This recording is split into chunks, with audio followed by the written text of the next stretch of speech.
Boa tarde. Esta é a segunda aula em regime de ensino remoto emergencial da disciplina História da Filosofia Contemporânea, primeiro semestre letivo de 2021. Estávamos às voltas com Frege, com o que eu caracterizei como um prólogo à história da filosofia contemporânea. A história mesmo vai começar um pouco depois. De fato, 20 anos depois da publicação da conceitografia, da Begriffsschrift, o livro, pequeno livro de 80 páginas, em que Frege apresentou pela primeira vez o cálculo de predicados, tal como nós o temos hoje. E assim marcou uma época na história da lógica. Há uma ironia no fato de que, lá no prefácio, a segunda edição da Crítica da Razão Pura, Kant escreve que a lógica veio ao mundo completa com Aristóteles, tão completa que não havia mais nada que modificar. E a prova disso é que ao longo de 2000 anos ninguém propôs nenhuma modificação. Menos de 100 anos depois, Frege rejeita a silogística aristotélica, rejeita essa lógica que tinha perdurado durante 2000 anos e propõe algo muito diferente. Uma lógica que incorpora a silogística aristotélica como um fragmento seu. A silogística é o cálculo de predicados monádicos, mas o que Frege nos dá é um cálculo de predicados de qualquer aridade, isso é, predicados com qualquer número de lugares de argumento, predicados monádicos, diádicos, tetrádicos e assim por diante. Isso de uma vez só. O que a gente estava vendo na aula passada é que as novidades que Frege introduziu na lógica estiveram subordinadas a um projeto filosófico. Frege foi a vida inteira um filósofo perseguindo um projeto filosófico, e foi com vistas à execução desse projeto que Frege fez as coisas que ele fez em lógica. Tá? Tanto os resultados técnicos, que constituíram na introdução de uma lógica completamente diferente da lógica tradicional, e que é aquela com a qual nós até hoje seguimos trabalhando, mas também porque para rever as noções lógicas fundamentais, Frege precisou pensar arduamente sobre lógica, sobre as noções lógicas fundamentais e sobre a natureza da própria lógica. E ele o fez de maneira mais rigorosa, mais sistemática e mais profunda do que qualquer outro filósofo ao longo da história da lógica, sem excluir sequer Aristóteles. Tá? Bom, nós vimos que tudo isso estava subordinado a um projeto filosófico muito bem delimitado, muito bem circunscrito, ao qual Frege se ateve ao longo de toda a sua carreira. Esse programa era o programa logicista para a aritmética.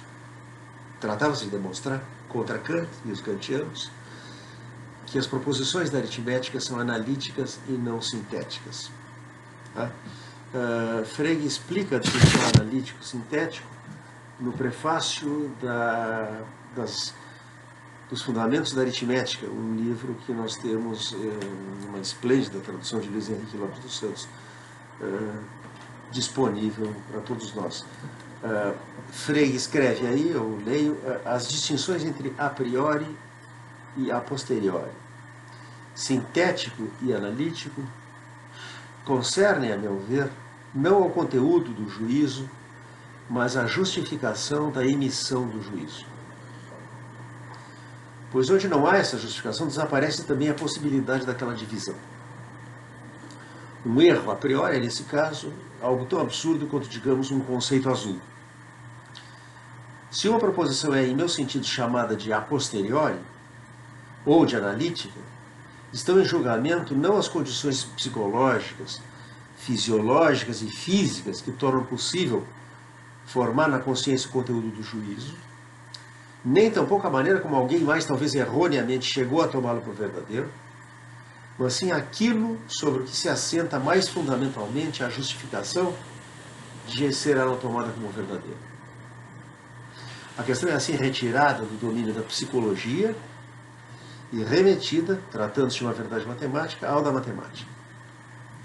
Importa, então, encontrar sua demonstração e nela remontar até as verdades primitivas. Se nesse caminho esbarra-se apenas em leis lógicas gerais e definições, tem-se uma verdade analítica, pressupondo-se que sejam também levadas em conta as proposições sobre as quais se assenta a admissibilidade de uma definição. Nesse parágrafo, eu pulei, mas eu volto ali atrás agora para isso, Frege põe uma nota de rodapé dizendo o seguinte: não pretendo, naturalmente, introduzir com isso um novo sentido da distinção analítico-sintético, da distinção a priori e a posteriori, mas apenas capturar o que os autores anteriores, especialmente Kant, visavam. Ou seja,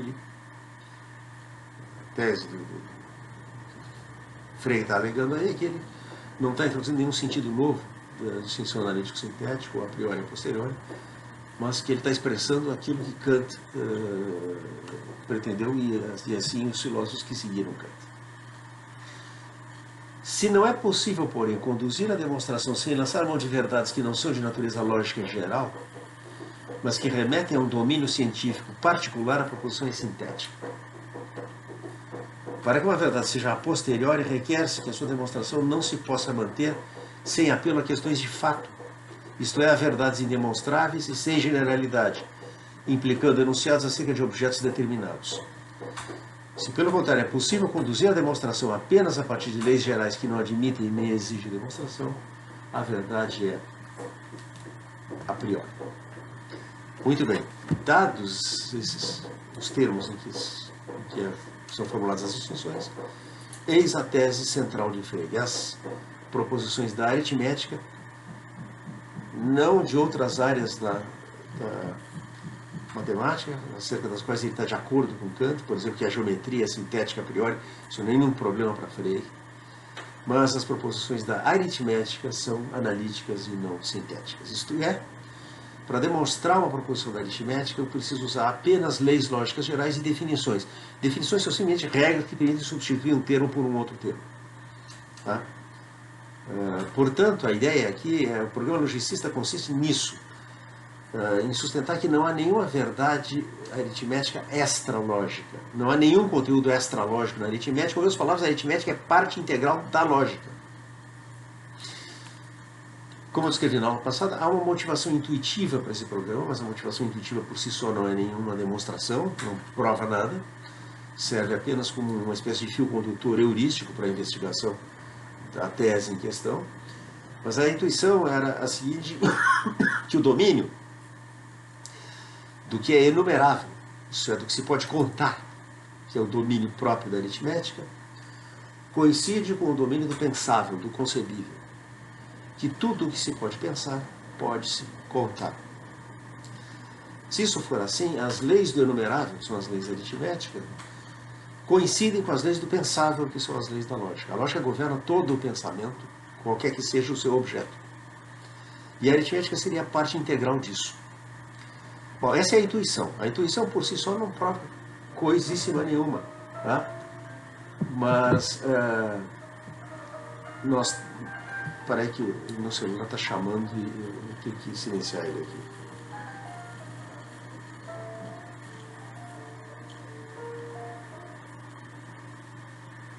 Ok. Não temos que ter interrupções aqui. Então, claro, provar, executar o programa logicista é efetivamente deduzir os teoremas da aritmética de um conjunto de leis lógicas gerais. Se for possível fazer isso, está demonstrado que a aritmética não tem nenhum conteúdo extralógico, que a aritmética é parte integral da lógica, ao contrário do restante da matemática. Tá? Então essa era a tese específica que estava em jogo. E que Frege tratou de fazer, então, foi demonstrar essa tese. Nós temos uma apresentação informal da tese logicista na obra-prima filosófica de Frege, que é esse livro que nós temos em português, na coleção Pensadores, Os Fundamentos da Aritmética. Foi maravilhosamente traduzido por Luiz Henrique Lopes dos Santos.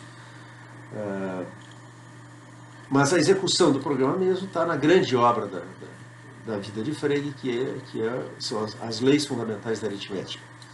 Uma obra publicada em 2 volumes, em 1893 o primeiro e em 1903 o segundo. Bom, e aqui veio o fato que eu mencionei na aula passada: o projeto de Frege fracassou. Isto é, seja ou não execuível esse projeto, uma questão sobre a qual nós não sabemos ainda tudo o que gostaríamos de saber. possível que o logicismo seja verdadeiro.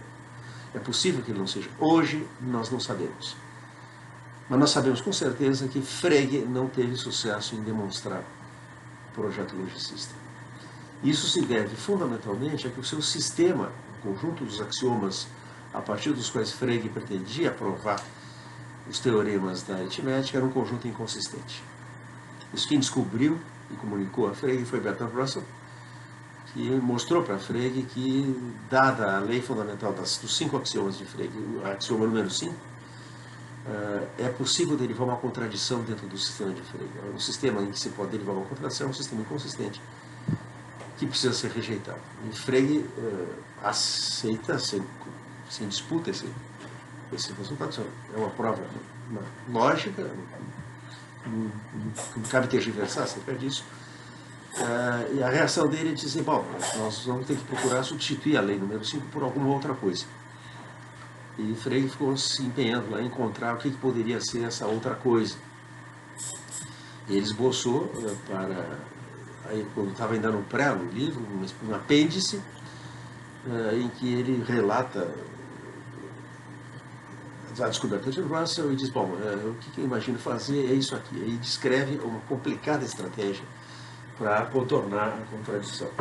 Foi consenso ao longo da maior parte do século XX que essa estratégia, que ficou conhecida como Frege's Way Out, a saída de Frege, não funciona.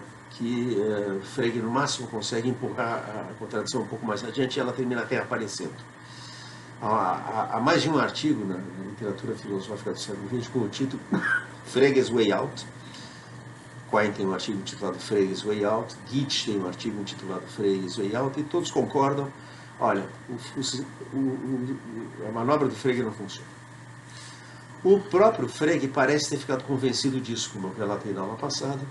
Nos últimos anos da vida dele, Frege estava trabalhando numa tentativa de derivar os teoremas da aritmética a partir dos axiomas da geometria. Só que, considerando que ele nunca contestou o caráter sintético a priori da geometria, tentar derivar a aritmética da geometria é conceder que as proposições da aritmética, afinal de contas, são sintéticas a priori e não analíticas. Então, significa que Frege renunciou a executar o programa logicista. O problema, todavia, não é... nós não podemos afirmar com certeza hoje que seja inexequível. Nós devemos ao lógico norte-americano George Boulos ter reaberto o caminho para resgatar o projeto a partir de um artigo publicado nos anos 80 ou 90 do século XIX, intitulado Saving Frege from Contradiction. E que mostra que Boulos mostra que, utilizando recursos lógicos que não estavam disponíveis para Frege, né, que Frege esboçou a sua alternativa, você poderia executar o Frege's Way Out e resgatar o projeto logicista. Então é possível que o logicismo seja verdadeiro. É possível que a aritmética não tenha nenhum conteúdo extralógico. Tá? Isso é uma questão em aberto, sob investigação. O que nós sabemos com certeza, no outro caso, é que Frege não conseguiu executar o projeto. Por outro lado, nós devemos à tentativa de Frege executar esse projeto a maior contribuição de Frege à filosofia e à lógica. A criação da lógica moderna, do cálculo de predicados, que ele apresenta já pronto, inteiro, na conceitografia, na Begriffsschrift, de 1879. E sobre cujos fundamentos ele medita nos escritos de filosofia da lógica, que, como eu disse, Frege reflete mais arduamente, mais profundamente sobre as noções fundamentais da lógica do que qualquer outro filósofo antes ou mesmo depois dele. Talvez com a possível exceção de Wittgenstein, como a gente vai ver. Aqui eu quero recomendar a primeira leitura do semestre, não há leituras obrigatórias, como eu disse, mas leituras recomendadas. Eu recomendo fortemente que vocês leiam o ensaio de Frege, Função e Conceito. A melhor introdução a Frege que existe foi escrita pelo próprio Frege. Nesse ensaio, ele apresenta o projeto dele, ele apresenta as noções fundamentais da nova lógica, Tá? Mostra como é que elas se articulam entre si e mostra o que é possível fazer com a nova lógica. É um precioso documento que eu recomendo fortemente a atenção de vocês. Bom, o que eu queria assinalar é que definimos os termos do problema, do programa que Frege tem pela frente, como de provar os teoremas da aritmética a partir de um conjunto de premissas puramente lógicas. A decisão da tese de Frege, da verdade ou falsidade da tese logicista, depende claramente de uma análise do procedimento pelo qual teoremas aritméticos são estabelecidos, portanto, de uma análise do raciocínio aritmético. E era isso que os lógicos da primeira metade do século XIX vinham se queixando que a lógica não tinha. Tá? E, de fato, essa análise do raciocínio matemático exigiu a revisão da lógica, e essa revisão requereu a análise dos seus fundamentos. E foi ao empreender essas duas tarefas que Frege nos legou, respectivamente, a teoria da codificação, o cálculo de predicados que tomou o lugar da silogística originária de Aristóteles, e a sua profunda filosofia da lógica. Vamos ver, em primeiro lugar, o que é a ideia de um sistema formal para Frege, o que ele chamou uma conceitografia. No mesmo volume da coleção Pensadores, em que se encontra a tradução dos fundamentos da aritmética, há um pequeno ensaio de Frege intitulado Justificação sobre a justificação científica de uma conceitografia, de 1882, portanto, 3 anos depois da conceitografia da Begriffsschrift e 2 anos antes dos fundamentos da aritmética. Frege escreve aí o seguinte: a linguagem mostra-se deficiente quando se trata de prevenir os erros de pensamento. Ela já não satisfaz a primeira exigência que lhe pode ser imposta sobre esse aspecto de univocidade, isto é, que cada signo, cada sinal, tenha um e somente um significado. Mais perigosos são os casos em que os significados das palavras são apenas um pouco diferentes, as oscilações leves, embora não irrelevantes. Entre muitos exemplos, podemos citar aqui um fenômeno comum. A mesma palavra serve para designar um conceito e um objeto individual que cai sobre ele. De modo geral, não se imprime nenhuma diferença entre conceito e indivíduo. O cavalo pode designar um ser individual, o cavalo está consciente, por exemplo. E também a espécie, como na proposição, o cavalo é um animal herbívoro. Cavalo pode finalmente significar um conceito, como na proposição, isto é um cavalo. A linguagem, olha que forte isso que ele diz agora, a linguagem não é regida por leis lógicas. As regras da gramática não são leis lógicas. De tal modo que a obediência à gramática já garantisse a correção formal do curso do pensamento. As formas em que se exprime a dedução são tão variadas, tão frouxas e flexíveis, que facilmente se podem insinuar, sem que se perceba, premissas que em seguida são ignoradas, no momento de enumerar as condições necessárias de validade da conclusão. Ela ganha, assim, a conclusão, uma generalidade maior que a que lhe convém por direito. Por quê? Porque ela se aplica para os casos que são determinados pelas premissas de que ela é derivada. Se nós não levamos em conta que premissas são essas, nós podemos atribuir à conclusão uma generalidade maior do que aquela que lhe convém. Vejam só agora o exemplo dele, mesmo um autor tão escrupuloso como Euclides, paradigma de um sistema formal dedutivo, os elementos de geometria de Euclides, mesmo um autor tão escrupuloso como Euclides, frequentemente faz uso de premissas implícitas, que ele não menciona entre seus princípios, nem entre as premissas da proposição particular. Assim, na demonstração da proposição 19 do primeiro livro dos elementos de geometria, em todo o triângulo, o maior ângulo opõe-se ao maior lado, Euclides utiliza implicitamente as proposições 1. Se um segmento não é maior que o outro, então é igual ou menor que ele. Vocês vão dizer, é óbvio? Sim, é óbvio, mas eu preciso dizer. Eu preciso deixar claro que isso está sendo suposto. Segundo, se um ângulo é igual a um outro, então não é maior que ele. Aí é óbvio, isso é óbvio, mas eu preciso deixar claro que nós estamos supondo isso. No entanto, O leitor apenas perceberá a omissão dessas proposições, prestando particular atenção, tanto mais que por seu caráter primitivo, elas se assemelham de tal maneira às próprias leis do pensamento, que são usadas como estas. Como se fosse uma lei do pensamento, que se um ângulo é maior que o outro, então não é igual a ele, e assim por diante. Não existe na linguagem um conjunto rigorosamente delimitado de formas de raciocínio, de modo a não se poder distinguir pela forma linguística uma passagem sem lacunas de uma que omite membros intermediários. Pode-se dizer que o primeiro caso quase não se dá na linguagem, que ele repugna o sentimento da língua, visto que implicaria uma prolixidade insuportável. As relações lógicas são quase sempre apenas indicadas pela linguagem, adivinhadas e não propriamente expressas. Então, isso aqui tudo são razões para nós empregarmos, quando queremos controlar rigorosamente a validade de uma inferência, uma linguagem alternativa à linguagem natural. E essa é a linguagem de sinais, a Zeichensprache, a Begriffsschrift, a notação conceitual que Frege concebeu. Tá? A razão, observa, um pouco adiante no mesmo ensaio, dos defeitos salientados está em uma certa maleabilidade e imutabilidade da linguagem, que é, por outro lado, condição de sua capacidade de desenvolvimento e de sua aplicação variada, sua aplicabilidade variada. Isso é porque a linguagem natural serve para fazer tantas coisas, além de afirmar e inferir, que ela exibe a complexidade que ela exibe. E ele diz, sobre esse aspecto, a linguagem pode comparar-se à mão, que apesar de sua capacidade de se acomodar às mais diferentes tarefas, não nos basta.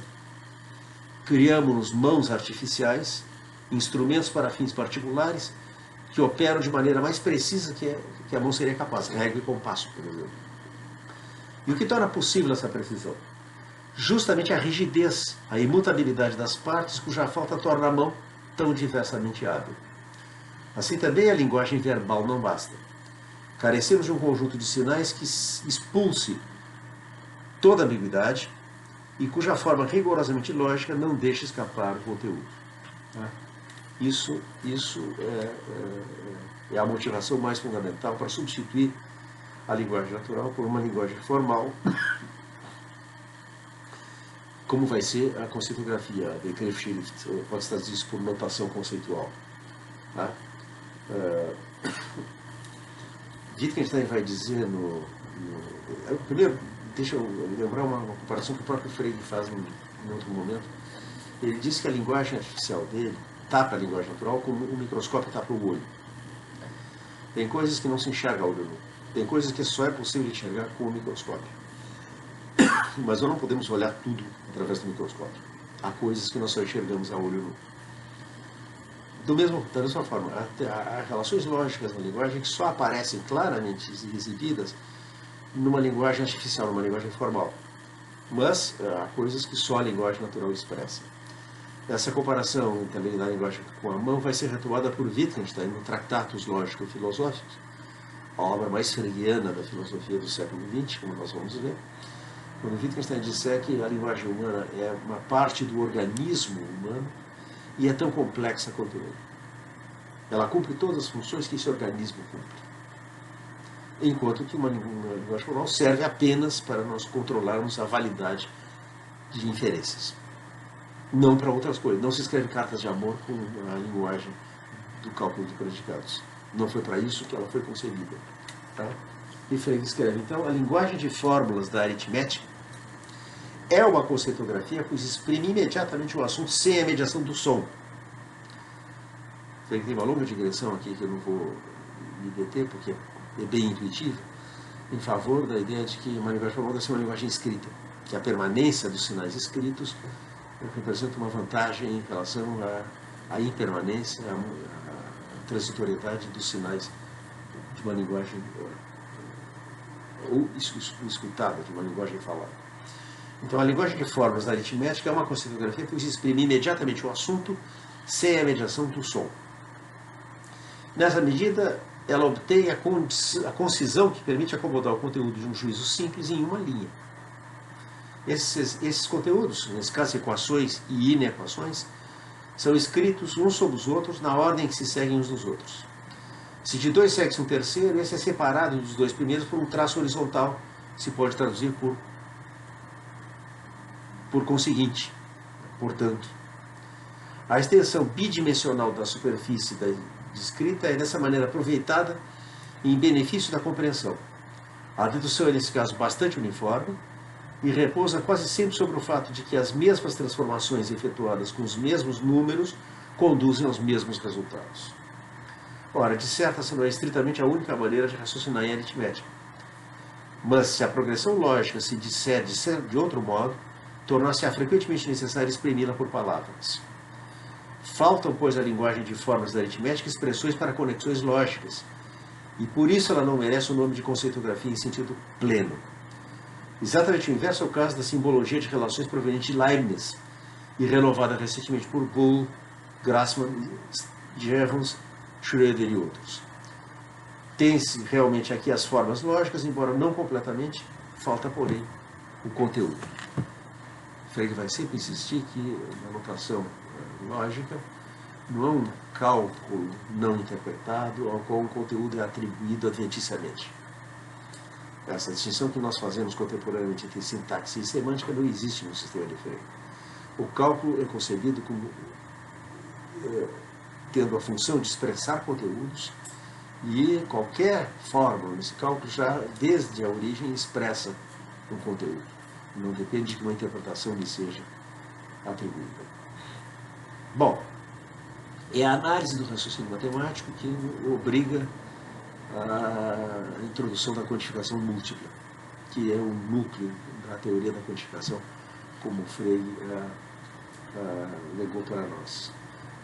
Na aula passada eu citei o historiador da lógica francês Jean Van Reynold, que no ensaio intitulado Sujeito e Predicado na Lógica Ocidental escreve que Aristóteles, cito, teve a sorte de deparar-se com uma parte da lógica em que os quantificadores são desnecessários.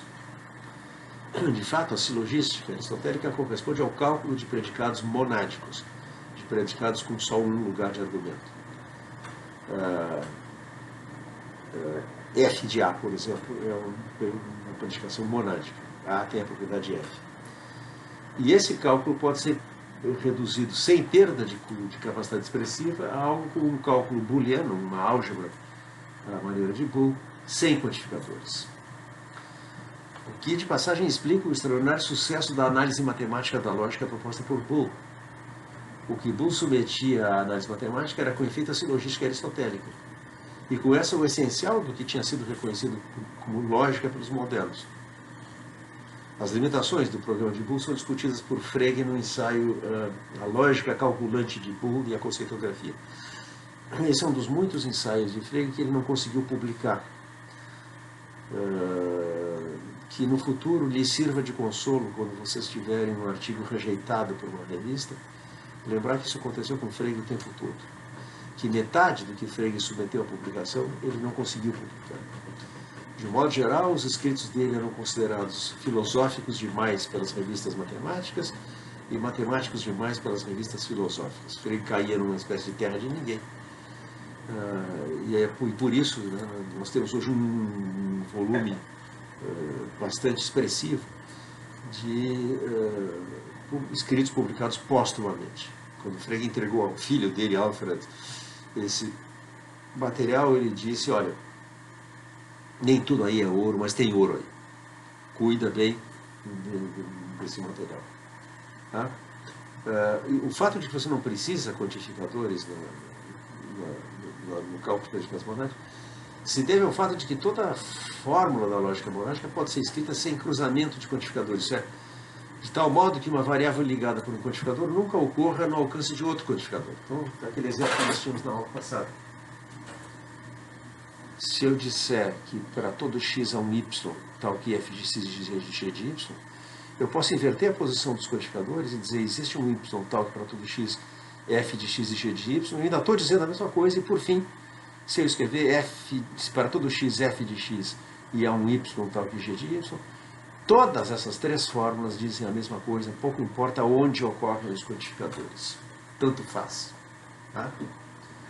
A quantificação múltipla só é a genuína quantificação múltipla, com as distinções de alcance dos quantificadores que ele introduz, só é requerida quando o cálculo incorpora predicados com pelo menos 2 lugares de argumento, isso é, o que os lógicos do século XIX chamaram relações, e mais especificamente relações assimétricas.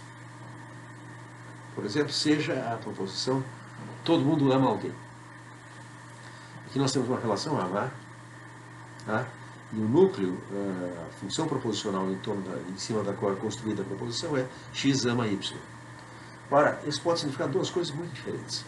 Dizer todo mundo ama alguém pode significar o que é mais plausível. Para todo x existe um y tal que x ama y, mas pode também significar que há um y que todo mundo ama. E aqui vai fazer toda a diferença qual quantificador ocorre no alcance de qual outro quantificador. Tá? Deixa eu escrever isso aqui.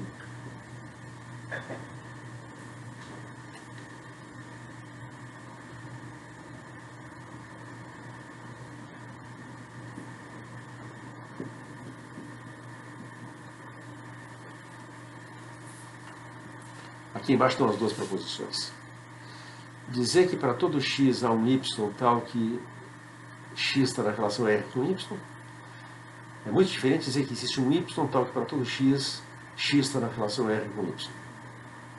Digamos que a nossa frase fosse todo marinheiro ama uma menina. Na primeira versão, para todo marinheiro há uma menina que ele ama. Na segunda versão, há uma menina que todos os marinheiros amam. Tá? A frase todo mundo ama alguém é, portanto, ambígua. Na linguagem natural é difícil evitar essa ambiguidade, numa linguagem formal, como nós vemos, isso se representa facilmente. Daí provém uma contraposição justificada, mas profundamente enganosa, entre a lógica aristotélica da forma sujeito-predicado e a lógica das relações modernas, nos escritos de Russell, por exemplo. Russell diz, não, por que a lógica aristotélica era uma lógica da forma sujeito-predicado, e a lógica moderna é uma lógica das relações. Estritamente falando, é antes a lógica moderna que, ao submeter todas as estruturas proposicionais à decomposição, à maneira introduzida por Frege, em função e argumento, resulta ser uma genuína forma lógica da forma sujeito-predicado, mas da forma sujeito-predicado generalizada para predicados com qualquer número de lugares de argumento, predicados de qualquer idade. Tá? A parte da lógica de que Aristóteles se ocupou corresponde a uma imensa região do discurso ordinário e científico. O que explica que a resistência de outros modos de inferência à regimentação aristotélica tenha podido ser bem ou mal tolerada pela tradição lógica. Ficava anotado, olha, aqui não está claro o que tem que fazer. Tá? Como naquele exemplo de De Morgan, toda vaca é um animal, toda cabeça de vaca é uma cabeça de animal. Mas inferências envolvendo quantificação múltipla, quantificação como essa que nós vimos agora, para todo x há um y tal que x é y, não é essa coisa que há um y tal que para todo x é y. Inferências envolvendo quantificação múltipla têm um papel essencial no raciocínio matemático. E com o desenvolvimento da teoria matemática do infinito, no século XIX, e o interesse daí decorrente pela questão dos fundamentos da matemática, a análise das inferências passou a ser, como Frege, entre outros, percebeu, de interesse vital para a epistemologia da matemática. Me deixe dar um exemplo simples, eu vou pausar a gravação para pôr ele inteiro no quadro e depois simplesmente comentar o que está no quadro. Só um instante. Para dar um exemplo, então, do que é possível fazer com a quantificação múltipla, que era impossível fazer com a silogística, para provar que um domínio de objetos, por exemplo, um conjunto de números naturais, tá, é infinito, se a gente opera apenas com predicados monádicos, é impossível inferir a existência de um número infinito de objetos de axiomas que já não contenham o conceito de infinito. Em outras palavras, é preciso, e foi preciso até Frege, tratar o infinito como uma noção matemática primitiva. Com a quantificação poliádica, a quantificação múltipla introduzida por Frege, a situação é inteiramente diferente.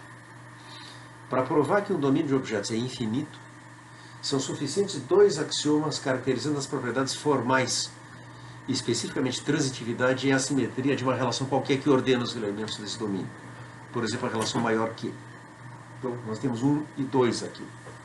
A 1, transitividade, para todo x, todo y e todo z. Se x está em R com y está em R com z, x está em R com z. Isso é transitividade. Segundo, a assimetria, para todo x, para todo y, se x está em R com y não está em R com x. Mais um único axioma adicional que assegura que para todo objeto no domínio há algum objeto com o qual ele está nessa relação, que é 3. Para todo x há um y tal que x é y. Tá? O primeiro passo da prova consiste em supor um objeto qualquer, vamos chamar esse objeto de A. Tá? Como 3 é uma proposição universal, a gente tem que existe um y tal que R a y. Tá? Seja B esse y, esse objeto. Então nós temos R a B. Pela assimetria de R, que é a proposição 2, nós sabemos que A e B são diferentes. 6. Tá? Repetindo o raciocínio, B está numa relação R com Z. 7. Tá? Seja esse Z C. Eu tenho R, B, C. Tá? E C é diferente de B. Tenho por 9.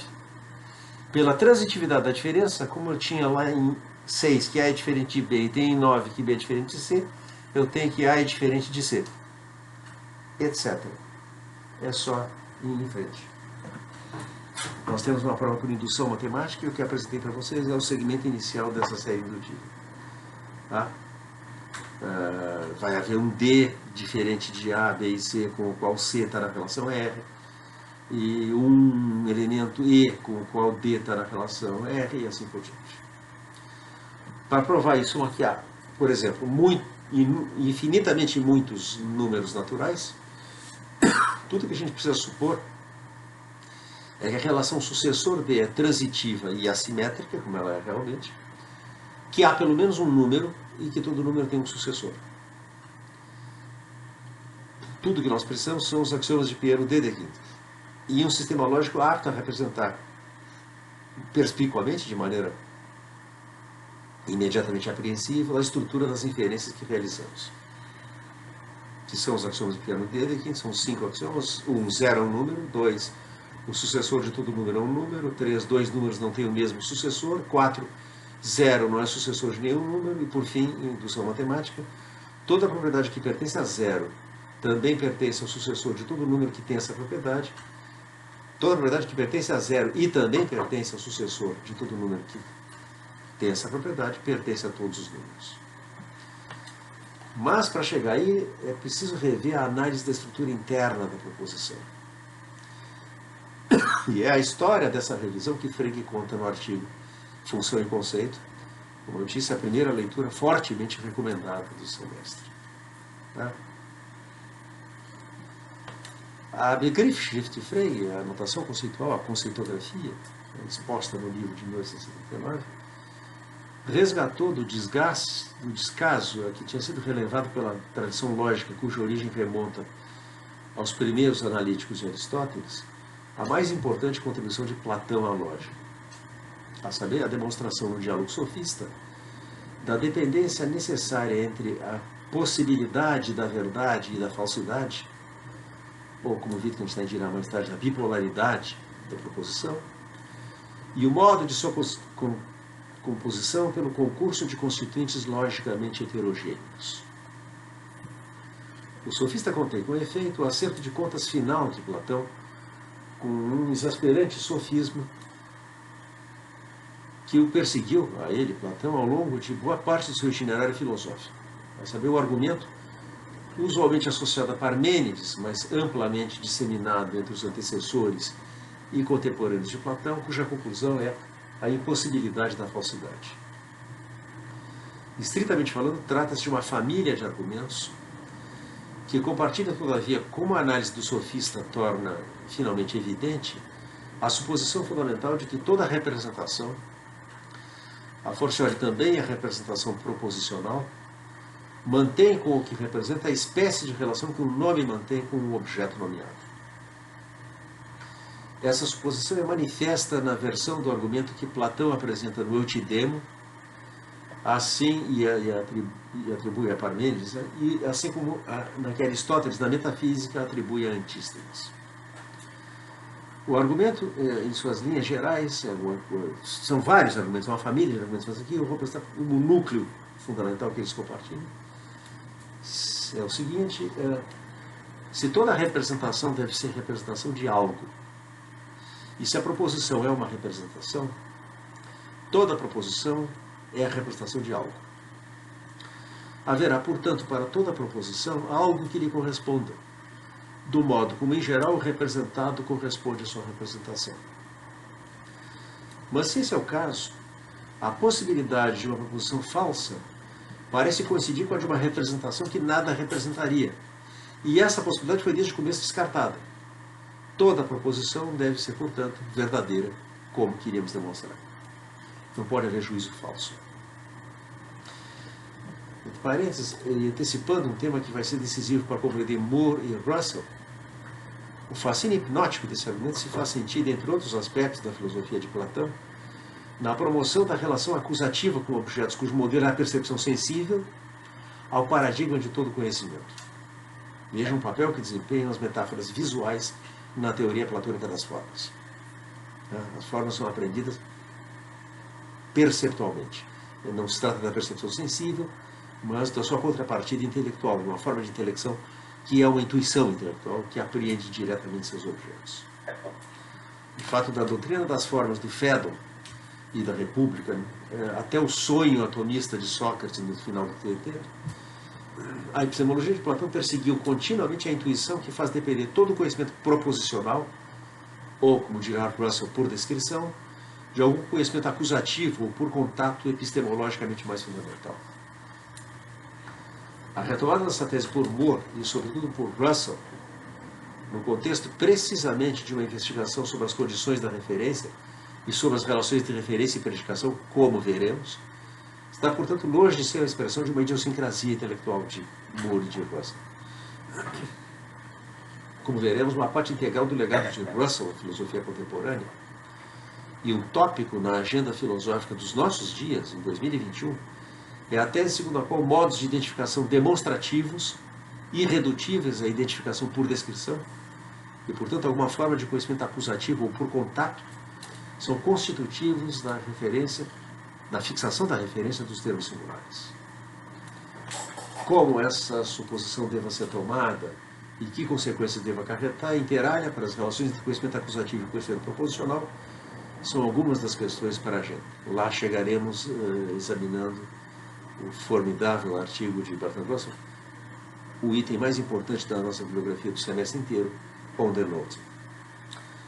Por ora, importa assinalar o reconhecimento que foi a principal lição do sofista de Platão, de que a possibilidade da verdade e da falsidade dependia essencialmente da concorrência de duas tarefas lógicas heterogêneas e irredutíveis, que Platão atribuía respectivamente ao nome, ou noma, e ao verbo, rema, os dois constituintes da proposição na sua forma mais simples.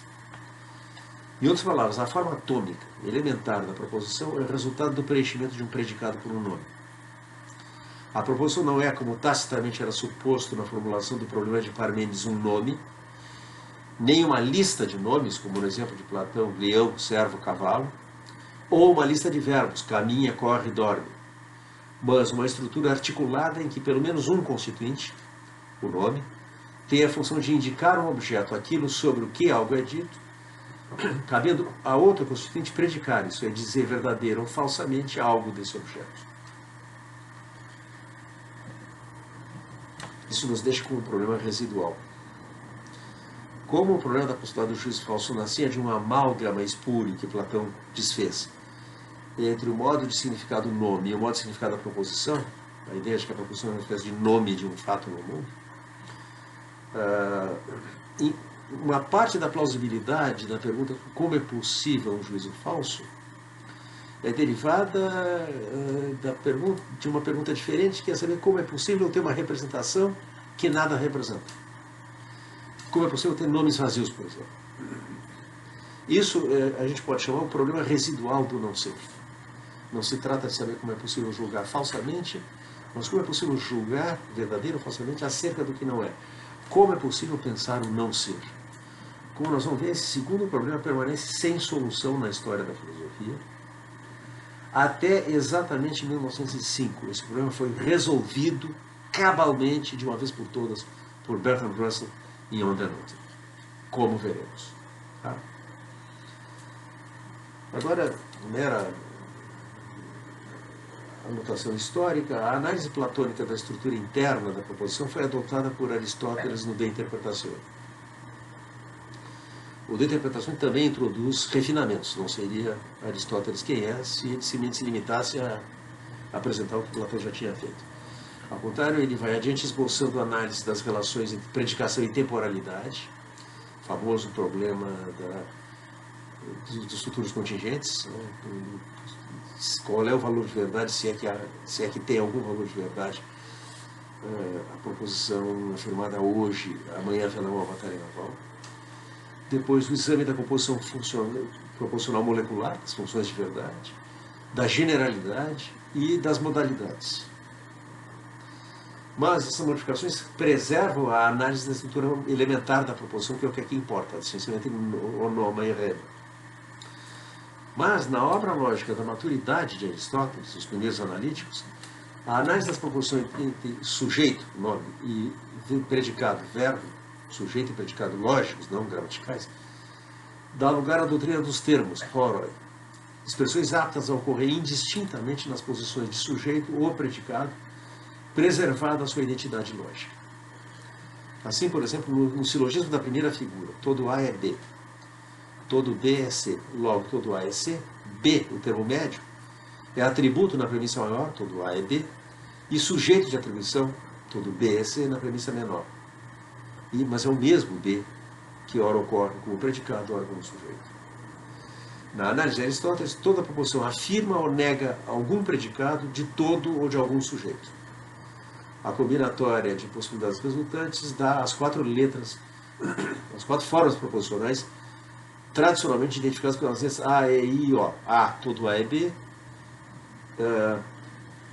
Algum A é B, todo A é não B, algum A é não B.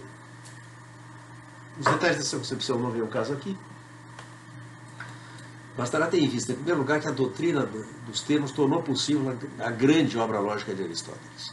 A primeira representação sistemática da validade de uma imensa variedade de formas inferenciais, de fato, o primeiro tratamento formal da validade de argumentos de que se tem notícia. E, em segundo lugar, que essa doutrina foi responsável, por outro lado, pela limitação mais séria da silogística, a impossibilidade dela se representar satisfatoriamente a validade de argumentos envolvendo predicados relacionais, e, em consequência, o modo de composição que a lógica de primeira ordem, tal como nós a herdamos de Frege, representa como quantificação múltipla. Daí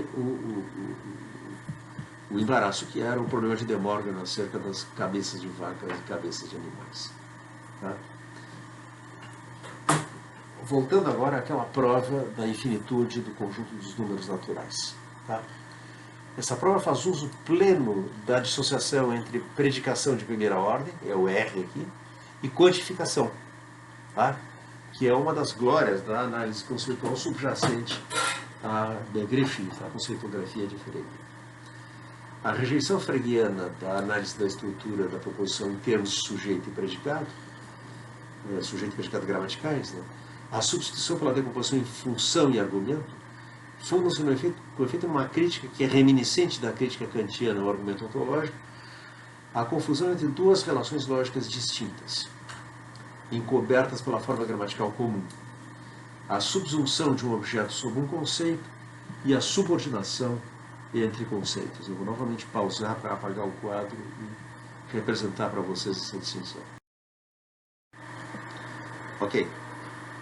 Frege se queixa reiteradamente de que os lógicos não souberam distinguir duas relações lógicas fundamentalmente diferentes, ambas encobertas pela forma gramatical sujeito e predicado. Uma é a relação de cair um objeto sob um conceito, de estar um objeto na extensão de um conceito, relação que Frege chama subsunção. E outra é a relação de estar um conceito subordinado a outro conceito, que Frege chama subordinação. Numa proposição simples, como todo F é G, nós podemos perceber claramente essas duas relações presentes. X é F, é uma relação entre conceito e objeto. O objeto X está na extensão do conceito F. E G de X é uma relação entre o objeto X e o conceito G. Então, ali embaixo nós temos duas vezes subsunção. E em cima nós temos subordinação. A relação de estar o conceito F subordinado ao conceito G. Como é que se representa, há uma maneira diagramática de representar essas relações que foi introduzida pelo lógico inglês John Venn no século XIX. Tá? Eis um diagrama de Venn que está ali em cima. O que está ali em cima está dizendo que qualquer coisa que caia na extensão de F está na extensão de G. Tá? Mas diz Frege, dessas duas relações, a subsunção é a relação lógica mais fundamental. Por quê? Porque a relação de subordinação entre conceitos se deixa explicar em termos da relação de subsunção. Que o conceito F está subordinado ao conceito G significa que todo objeto subsumido a F está subsumido a G também. Tá? É por isso que Frege não fala de sujeito e predicado. Sócrates é mortal, tem a forma sujeito e predicado, e aqui o que ocorre é a subsunção do objeto Sócrates sobre o conceito de mortalidade. Mas se eu digo todo homem é mortal, isso também é sujeito e predicado, mas o sujeito lógico não é todo homem. Então, como nós predicaríamos que é mortal, não existe essa entidade de todo homem, mas nós estamos predicando de todo X que cai sobre o conceito de homem, que ele também cai sobre o conceito de mortal.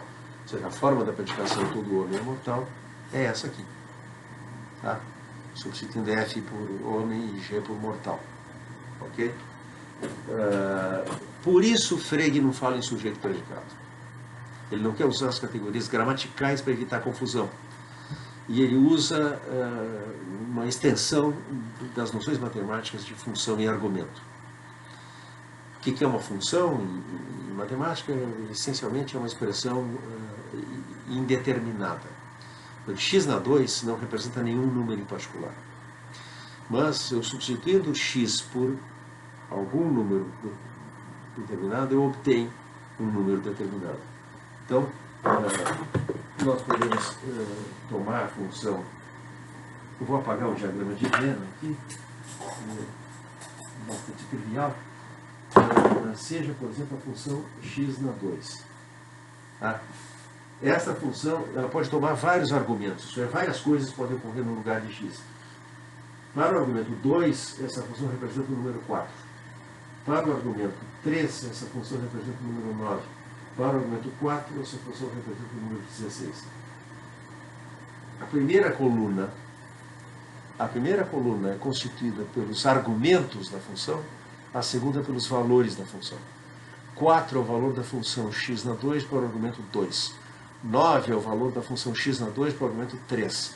16 é o valor da função x na 2 para o argumento 4. Tá?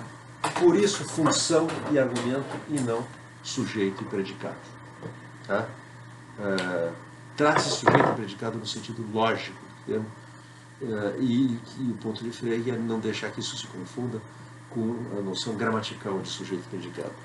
É um tema cuja centralidade na obra de Frege pode ser ilustrada pela recorrência desse tema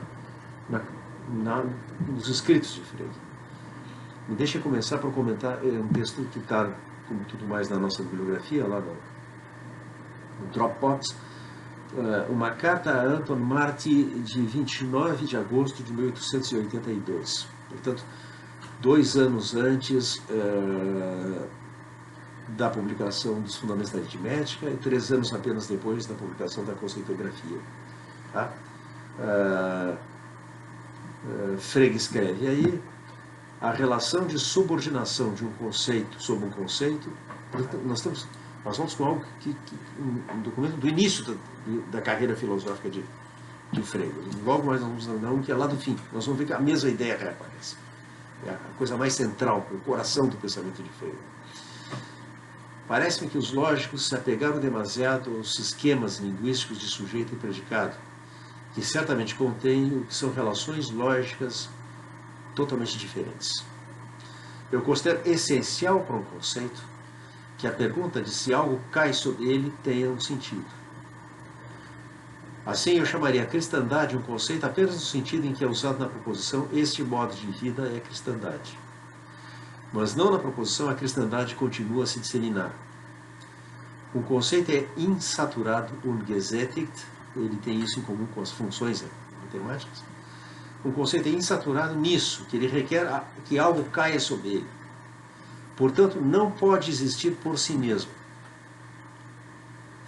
Frege não platônico. Frege pode ser chamado um platônico na filosofia da aritmética, porque para ele números são objetos.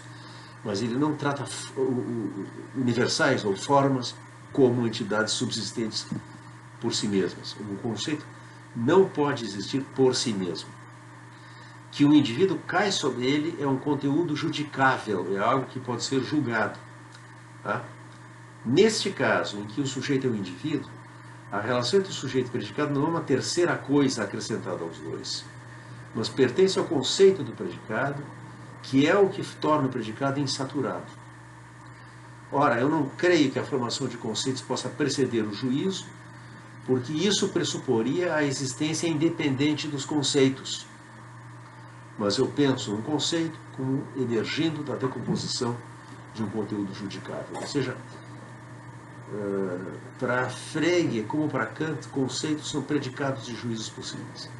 Ocorre no interior de juízos e apenas aí, e não tem uma existência independente.